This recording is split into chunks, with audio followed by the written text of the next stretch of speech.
आज खुशी की लहर दौड़ गई जैसे ही बजट का जो भाषण है वो खत्म हुआ निर्मला सीतारमण का। और ऐसे में प्रधानमंत्री नरेंद्र मोदी ने भी बताया कि कैसे ये 2047 का बजट है, मिडिल क्लास पर फोकस बजट है। सुनिए सर। अब इस बजट में 12 लाख रुपए तक की आय को टैक्स से मुक्त कर दिया गया है। सभी आय वर्ग के लोगों के लिए टैक्स में भी कमी की गई है। इसका बहुत बड़ा फायदा हमारे मिडिल क्लास को, नौकरी पेशे करने वाले, जिनकी आय बंधी हुई है, ऐसे लोगों को, मिडिल क्लास को इससे बहुत बड़ा लाभ होने वाला है। रोजगार के सभी क्षेत्रों को हर प्रकार से प्राथमिकता दी गई है। इंफ्रास्ट्रक्चर स्टेटस देने के कारण भारत में बड़े शिप्स के निर्माण को बढ़ावा मिलेगा, आत्मनिर्भर भारत अभियान को गति मिलेगी।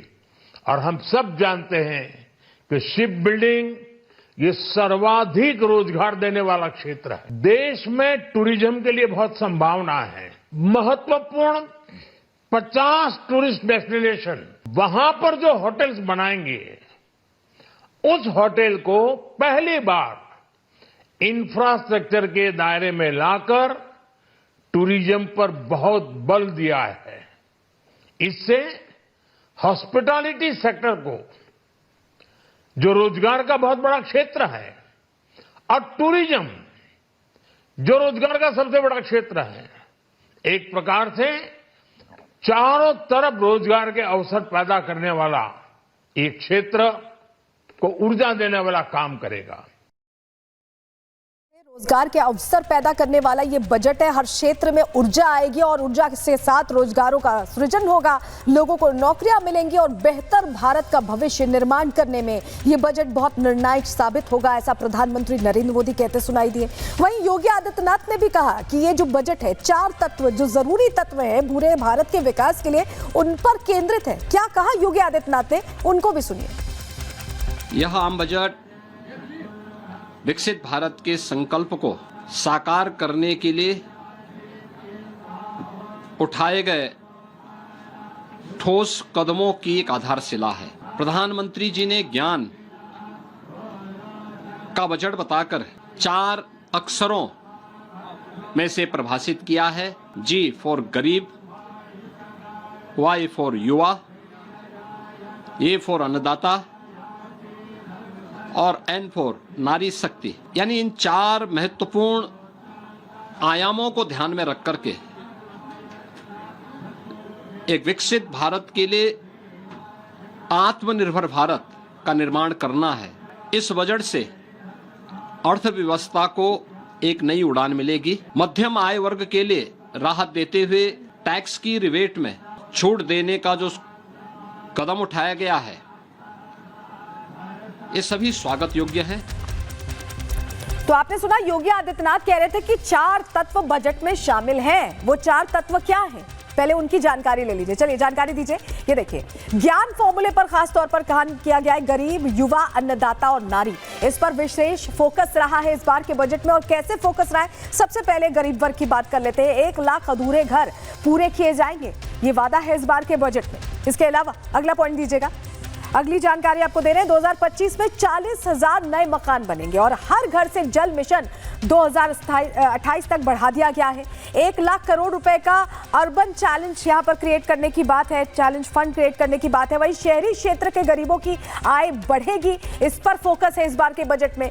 सीनियर सिटीजन्स के लिए टैक्स छूट 2 गुनी कर दी गई है।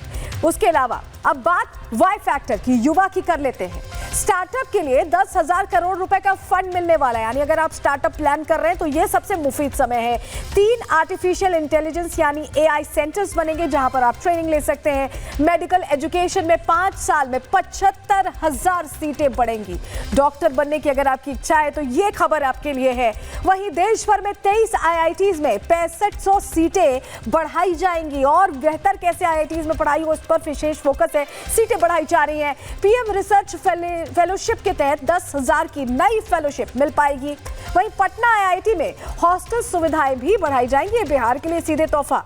Make in India, make for world को बढ़ावा दिया जाएगा, यानी और बेहतर कैसे युवाओं का भविष्य हो, इस पर फोकस है। स्किल बढ़ाने के लिए 5 राष्ट्रीय स्तर के सेंटर्स भी होंगे स्किल डेवलपमेंट के लिए। अब बात कर लेते हैं अन्नदाता की। अन्नदाता यानी ज्ञान का ए फैक्टर। किसान क्रेडिट कार्ड बढ़ाकर 5 लाख रुपए कर दिया गया है किसानों के लिए। देश में PM धन धान्य कृषि योजना शुरू की जाएगी। इसके अलावा डेयरी मछली पालन के लिए 5 लाख का लोन का भी प्रावधान रखा गया है। वहीं समुद्री उत्पाद पर कस्टम ड्यूटी 5% तक की छूट यहां पर मिलने वाली है। इसके अलावा बिहार में किसानों के लिए मखाना बोर्ड का गठन किया जाएगा। इसकी मांग उठ रही थी और अब बिहार को यह तोहफा दे दिया गया है। कपास उत्पादन के लिए 5 साल की कार्य योजना तैयार की गई है। मिथिलांचल में पश्चिमी कोसी नहर परियोजना को भी यहां पर दिया गया है। वहीं अन्नदाता की बात करें तो 50,000 के हेक्टेयर क्षेत्र के किसानों को सीधे यहां पूरा फायदा मिलेगा। असम के नामरूप में नया यूरिया प्लांट लगेगा। असम के रहने वाले किसानों के लिए यह सौगात। तो ये अन्नदाता की बात हो गई। और अब बात करते हैं नारी की, यानी ज्ञान के एन फैक्टर की। अब समझिए, SC ST की महिला उद्यमियों के लिए विशेष लोन का प्रावधान करने जा रहे हैं इस बार इस बजट के जरिए।